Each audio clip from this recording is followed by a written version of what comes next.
Hello world, I'm Chris Pirillo, and it is mid-morning for me. I just woke up a little while ago, which would explain why my hair looks this way. And if you didn't know, this is my hair doesn't move. Don't look at my hair. It's a bad thing. You should never actually stare directly at my hair. It could cause problems on your end, really. Don't do it. Stop looking at my hair, please. Especially the wicked part that I said wicked, and I meant wicked part on the side of my head. You're watching TLDR. Do this live every weekday, and welcome to another one. The LockerGnome Daily Report. Your daily dose of geek news, reviews, and answers that you can use, like an answer to the question that a couple people keep asking. Where's my review of the iPad Air 2?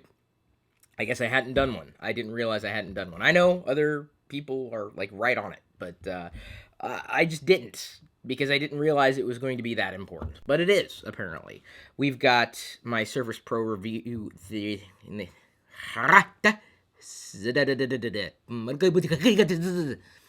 My Surface Pro 3 review is in the can to be edited. That will be coming out at some point in the near future. In fact, we've got a few CPU episodes stacked.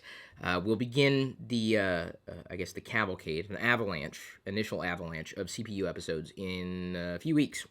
On January 19th or so-ish, we're going to be relaunching a few of the YouTube channels, really are rebooting. Not this one as much.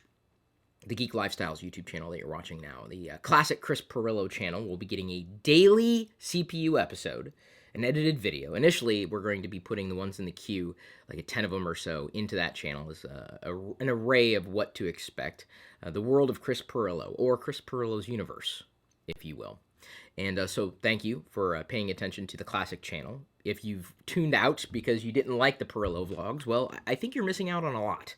Because I'm probably the most proud I am of any video series I've ever done. It's the vlogs. That's what my heart's into. I mean, my heart's into this, don't get me wrong, but if I had a choice between talking about a gadget that was only valuable for about a year or two, or documenting my life, I'm gonna tell you, I'm happy to be able to document my life, and I just kind of forget about everything else. This iPad Air 2 it's a tool, right? It's a screwdriver to me. It's a fancy screwdriver, a sonic screwdriver, if you will. And I do not have any Whovian magic, unfortunately, to keep John here. John is flying back home today. He needs to whoosh. It's what he does. He's a dominatrix. I don't know if you knew this about John. It's very strange. Oh, wait until that gets photoshopped by, who's it, Ross Williams? Yeah, Ross Williams is on the ball. Get on that, Ross. Get on John's ball. Yeah. Right there. The mouth ball thing, that I don't know how that works, John. I really don't know. All I know is what I read about you on Twitter, John. That's what I'm saying. Too early. John, It is too you're early. telling me, I know it's too early, John. I know it's too early, and this is the problem. This is what happens when Chris doesn't have tech news or geek news to cover, in the morning. I can tell you. Well, but that is way more, John, with the ball in your mouth is way more entertaining than me talking about an iPad Air 2. So here's what I'm going to ask you, folks. This is going to be, I think, the title of the video that everybody is now tuned out of for watching now. Right. As it's streamed live onto YouTube, no ads until it goes public for everybody, then everybody sees ads. This is another bonus that we're trying to offer to all of our patrons, aka the Supernomies. This is a list of a handful of them. We're obviously back here in my workshop. They are done repairing the ceiling, as it were, although I thought they were going to be doing a lot more extensive repairs. They didn't, so I'm going to start getting back into the grind. John's got a laundry list of things that I need help with, including being able to find equipment for that office downstairs, which is going to be the production studio room. I hope to have something in hand so that the next Geek Out that we do live with Barnacles can be done there in the studio rather than at my dining room table, so that the production value is ramped up by a pretty massive degree. Kind of need help with that. I'm not a production or media production geek. It's not really what thrills me. So the iPad Air 2, this is what I want from you. An iPad, give me your iPad Air 2 right now. No, I don't need that. I've got one. I don't need more than one. Tell me, much like we did with the Surface Pro 3 review, tell me what you want me to tell you in my review of the iPad Air 2. That's it. What do you want me to answer? What do you want me to address? And I'll do my best to answer as many questions as I can within a reasonable amount of time. I did my best to do that with the Surface Pro 3 review, and actually it turned out kind of interesting. One of the patrons gave me some feedback after watching me stream the review live on YouTube as a CPU episode. People can watch behind the scenes as it's before it's edited. Everybody gets to see the video as it's edited, as you very well know, or you should know. I had some issues, but he explained why I might have had the issues. So what we're going to do is basically, I'm going to demonstrate, I'm going to answer the question, and then we're going to have like a title card come up in the video to explain that someone in the community basically explained this in a different way. So it's actually become a more well-rounded review. After having done it the way we did, I appreciated being able to answer questions through the review, which made it feel like less of a review for me. And so I hope to follow that model with a lot of the devices that I might use on a regular basis, though I do not plan on, jumping whole hog into doing device reviews. That's not what I like to do. I'm not really that kind of person. Hardware to me it's a means to an end. And I know where's my stick? This is the stick of the topic here. Okay, tool. Oh, I gotta turn it on. Okay, now it's on. See, it's glowing different colors there. Isn't that neat? Okay, yeah, Chris, it's hardware. He uses hardware. It's tools. Okay, he's beating the dead horse now. The horse is dead. Okay, hardware. Okay. Not a real horse, though. Huh? Not a real horse. For the podcast listeners. Well, even if it was a dead horse, it was dead. What are you gonna feel bad about a dead horse? If you eat hamburger. If you eat meat, you should not. Yeah, get on. It's a dead horse. Okay, it's a dead. You know what I need? I need to grab cheese sandwich over there. That's what I need to do. Cheese. I'll get it. Don't worry about it. I'm not gonna keep cheese sandwich on my. No, here, John, hand me that. And you know exactly what I'm pointing at right now. No, that's not what I'm pointing at right now. No, John, not even close. What am I talking about? What's the topic? What am I saying? Dead horse. Dead horse. Dead horse. I couldn't see the horse. I know. All right. Hand me the dead horse. Here we go. I don't think I'm going to keep Dr. Who's. Well, this isn't really the stick of beating a dead horse, but there we go. Chris is beating a dead horse. Chris uses hardware as tools. Chris likes hardware, but for what it does, he doesn't geek out or nerd out over specs. He doesn't care. He doesn't usually watch a lot of tech content on YouTube. He just enjoys, doing the things that he does, like goofing around. Having fun beating. Bronies do not get on me here, okay? Number one, I'm not a brony. I just like Doctor Who. So I have a Doctor Who's here as I'm beating him with the stick of beating a dead horse to death stick. Okay, I've now beaten the dead horse. I just feel like I need to do that. It's cathartic, as I talk through a topic that I feel like I've beaten to death. It's about the experience, right? I don't feel any better. No, I don't. It's about the experience for me. So in doing reviews, in the way I'd like to do reviews is much like that. If I can answer your questions, I can actually get through a review and stomach it. I cannot continue to look at a variety of devices because I don't really have a variety of devices at my disposal. I don't buy devices because they tend to, number one, be expensive. Number two, I just don't get my hands on a lot of review units. And I would, possibly, especially for leading devices. I've spent my own money. I spent my own money on the iPad Air 2. Spent my own money on the Nexus 7. Spent my own money on the Surface Pro 2.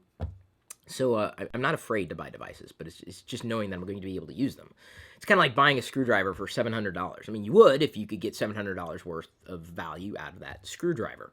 So very fancy screwdrivers, these types of tools are. I'm very happy to have them in my life because they enable experiences. We were talking about this yesterday, actually, downstairs in I can't call it a production studio, the upcoming production studio. I was remarking to John that I saw a tweet that was going on and people were going back and forth. It wasn't to me, it was just a random favorite.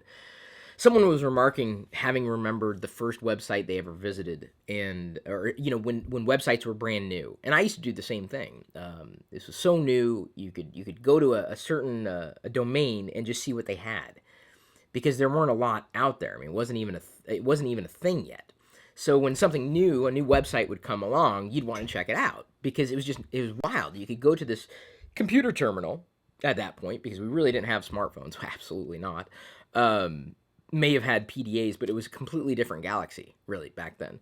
It was exciting. It was exciting to go to a new website. It was exciting to explore the internet because everything was new and fresh. And fast forward to today, and I don't. Do you get excited when you visit a website? I mean, maybe you do for what it has, right? But it's hard to get excited about something that's honestly, it's old hat. And technology, by and large, it takes leaps and bounds every so often, but I haven't found something in the realm of tech that really has genuinely got me excited. I mean, I like it, I appreciate it for everything it is, but I just see it as a series of uh, uh, issues that I have to deal with. Like, oh, okay, well, this product might be able to do these 50 things, but it does 40 things really, really wrong as well. So am I willing to put up with the shortcomings in order to get to its series of benefits? And I have to weigh the benefits and the drawbacks for each particular product, especially if I'm going to spend my money on it. And that's very, very important, because if I'm doing that and I'm giving you my opinion, you want my opinion, right? That's why people usually watch. Well, okay, that's not why people watch reviews. Okay, here's the stick. Some people watch reviews not because they want your opinion, but because they want you to validate their opinion.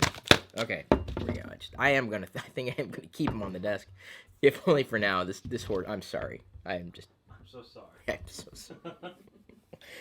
So I'd like to try to do reviews that way, because it's easier for me to answer the questions that you have, and that way you get out of it what you're putting into it, the time that you're spending watching a video.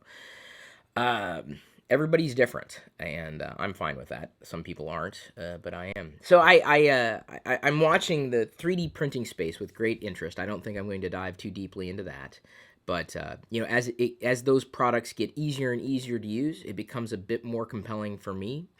I have the hope that I could find a 3D printer. And Jerry Barnakley's Nerdgasm has kind of been my guide. He's kind of told me, oh, well, this is good, this is good, this is good. But nothing that really kind of catches my attention in the sense of usability. Now, for Jerry, his usability is different from mine. He's used to a completely different set of experiences than I might be. But I don't know if even seeing 3D printing for what it is now, if it's really captured my imagination. At this stage, it's very brand new. It is expensive. It's kind of interesting. It's fascinating, but I don't have a use case yet.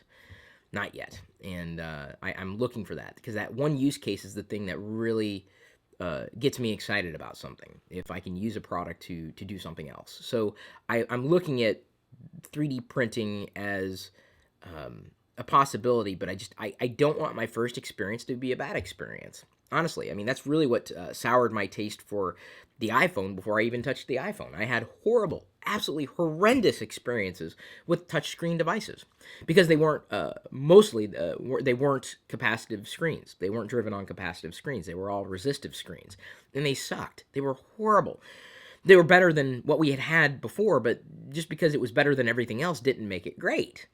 So I already dismissed the iPhone. I was like, forget it. No, I've used touchscreen devices. They suck. They're horrible. Well, long story short, my experience, my bias going into using something like the iPhone for the first time, it was tainted. I had bad experiences, or my expectations were so high, and my experiences that I had with the products were so incredibly low. Well, then once I touched the iPhone, I realized, wow, okay, this is radically different. This is the best experience that I've ever had, by and large. This just blows people away.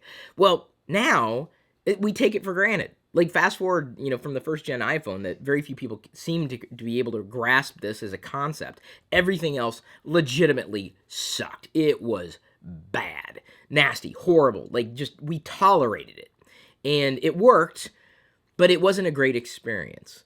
And so now for me to get excited about a smartphone, it's not just the latest iPhone. I mean, you heard me talk about the iPhone. Have I even done an iPhone 6 review? I think I did. I don't know. I forget. They're all... Sort of. Okay, I sort of did an iPhone 6 review. I can't remember. They all start blending in together. I mean, yeah, obviously they're different, but... to get excited about a new phone or a new tablet, I mean, they legitimately have good features, decent features. They're getting better. They're getting faster. They're better cameras, better screens, better software. I mean, it's nice. But we're at a stage of it's iterative, right? So to have a new tablet experience, is it light years beyond the first tablet experience I had? Absolutely. But it's like I've acclimated to the technology over time. And so nothing has captured my imagination and my attention because it's not that it's already been captured, but like when something new comes along and just like, wow, that is it's so radically different. It's just compelling. It's wonderful. And everything about it is just, it pulls me deeper and deeper in, and I want more of it. And I want more of it. Eventually with technology, I think that plateaus. For me at least, it just plateaus, because we're always in this upgrade cycle. But now, I mean, if you ask the average consumer the difference between one tablet and another, they might be able to tell you the difference. Between one smartphone and another, they might be able to tell you the difference. But most of them probably wouldn't. And I guess I fall squarely in that category because it would have to be so. I mean, not just radically different. Period. I mean, in a really dramatically better, demonstrably better way.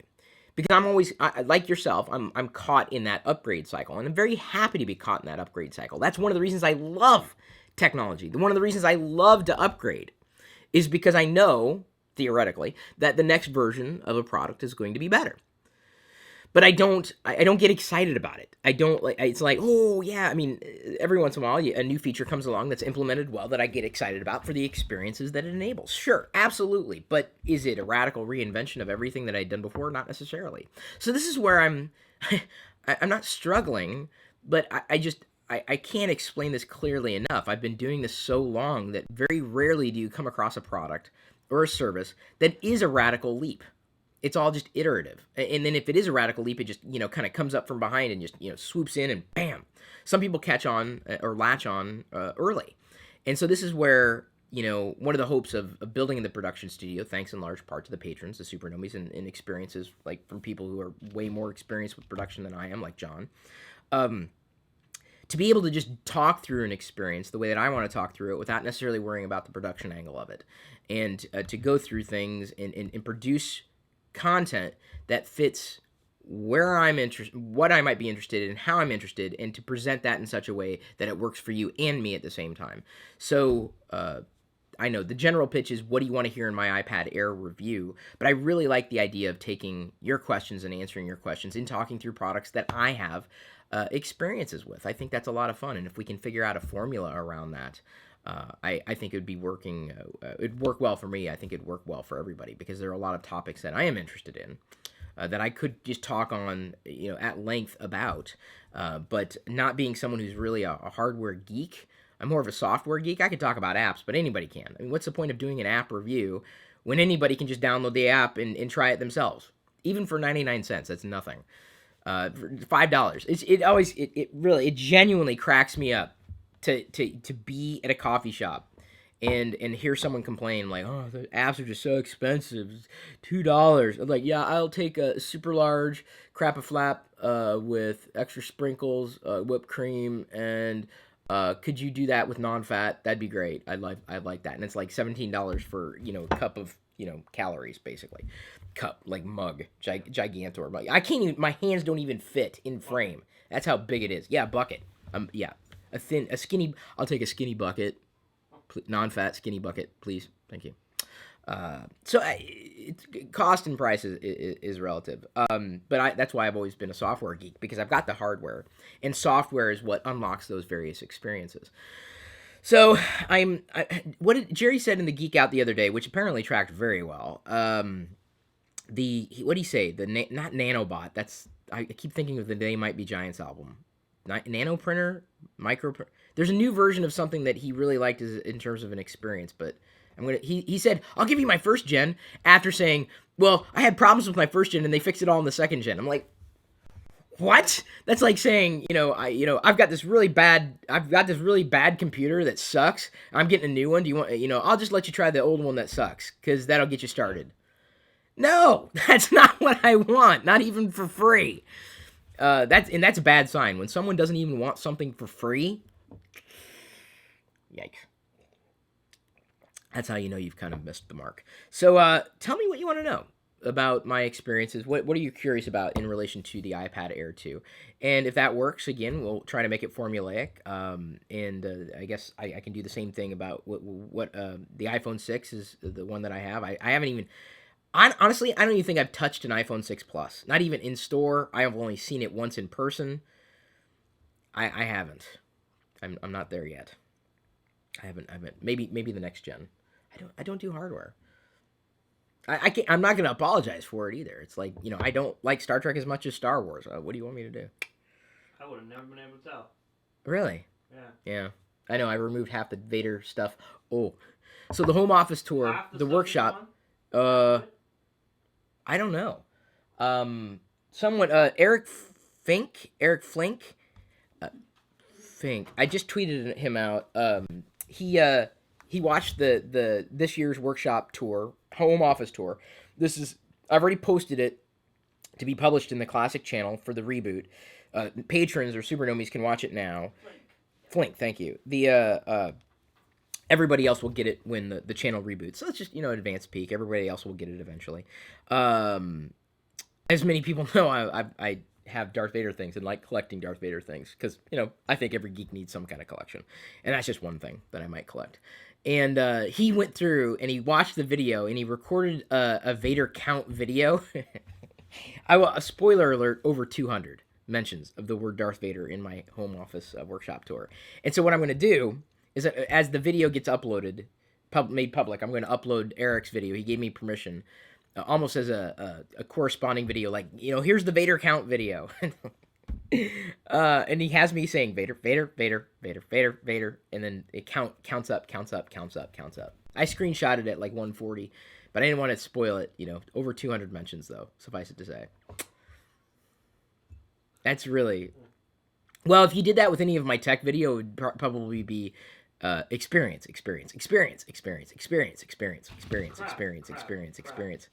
I tend not to say crap. I'd say that's another problem I have. I don't want to waste my time with products that I don't think are worth my time. Which is really honestly what keeps me from talking about a lot of things. Because otherwise I feel like I'm saying, well, this product, it was I don't want to do that. I don't want to waste my money. I don't want to waste my time. And so consequently, if you want a product and you want a review about something, I'm not going to be the person to do that. But part of the plan is to be able to, continue to roll forward with videos. And even though John doesn't live here, and John is much like me, he cares about technology probably in the same range, or I'd put him squarely in the same range as the way that I care about it. There are people who do love hardware and do love technology at a substantially deeper level. And part of my hopes in being able to expand this team is to be able to do more of that kind of content. Record it, here at the house. If I can find people who would, want to be a part of this little team of ours as it grows in the production studio, to be able to, address the things that you're wanting me to address that I possibly can't address. There are so many things that I don't know about, and so many things that I don't care about. And the last thing I want to do is something for you that I really don't care about, because I think that bleeds through. I really do, and I can't put a smile on my face if I don't feel like smiling. It just does not work that way for me. I live too transparently. And I like talking about bigger experiences. I don't geek out over specifications. And as much as I appreciate a good, really well-produced video, I don't produce videos. I produce mouth words. That's what I produce. And I produce answers to questions like, how long has this been going on? Oh, long enough. Thank you, everybody, for listening to me ramble early in the morning about product reviews and experiences, and where my head's at in terms of hardware and what I want from you in order for me to be able to do an iPad Air review. There wasn't a lot of news apart from what we had covered yesterday in relation to CES, and a lot of other websites and services have been covering it at length. I don't want to really repeat myself beyond that. We did a Q&A yesterday as well, a separate video talking about my thoughts about CES. So I can't talk about the things I've already talked about, because otherwise I got to break out the stick again, and what's gonna happen. Is he dead? I hope he's dead. He was never alive. It's a piece of plastic. Do it again just to make sure. Someone said that he regenerates because he's a movie. He's Doctor Who. Well then, every day he's going to be back, and I get to beat him. Hooves. Hey, you got into Game of Thrones. You can get into Doctor Who. Okay. We'll start off slow. Game of Thrones till it's over. I don't have enough mental capacity. Like, that show just breaks my brain every time. There's not enough room for anything. Okay. So Your until the choice. series is over, which I will cry for about yeah. a good year. Game of Thrones? Yeah. Yeah. But once that ends, You know, I think I'm gonna just. I think my life's over. I'm dead inside at that point. you know nothing, He's John got Prosser. Forensic Files. That's nothing, Jon Snow. No, you know nothing, John Prosser. Jon Prosser. John Prosser. Yes? Oh, Well, we're just live. what do you need? Do you need something? Oh, Dinah came out with a No. nipple in her hand. For the baby. Well, yeah, for the baby, John. I know. I saw. After the earlier So, thank you everybody for tuning in. We're coming up to about a half hour of babbling. Hopefully someone got some value out of this discussion. I just like talking about things. Just give me something to talk about. That's what I need. I need something to talk about. And when I have nothing to talk about, you get whatever's on my mind. That's what's on my mind today. Thank you once again. I appreciate your support. I appreciate your patience. I appreciate you in general. Thank you for liking, commenting, sharing, engaging, doing all the things you do so that we can continue to do the things that we do. But at this point, I'm going to leave you to your own devices.